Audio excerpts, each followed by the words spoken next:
Nataranta ang social media personality at aktor na si Nico Natividad, nang bigla umanong mag-seizure ang kanyang anak habang kumakain sa isang restaurant sa Japan.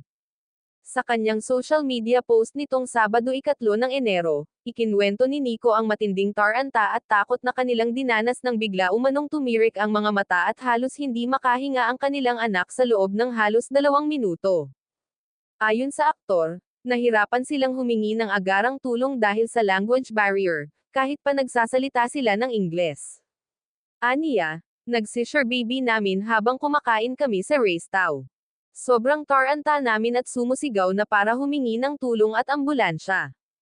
Mahirap dahil hindi nila kami maintindihan kahit English. Buti at may ambulansyang malapit.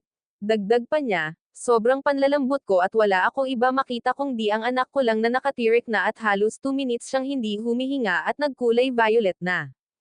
Sa kabutihang palad, agad ding nakarating ang ambulansya at narespondehan ang sitwasyon ng bata.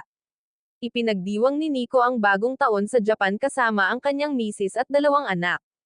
Kasabay nito, nagpaalala rin ang aktor sa mga kapwa Pilipinong nasa Japan, lalo na sa mga may maliliit na anak, na maging mas maingat dahil umano sa paglaganap ng viral infection at influenza sa nabanggit na bansa.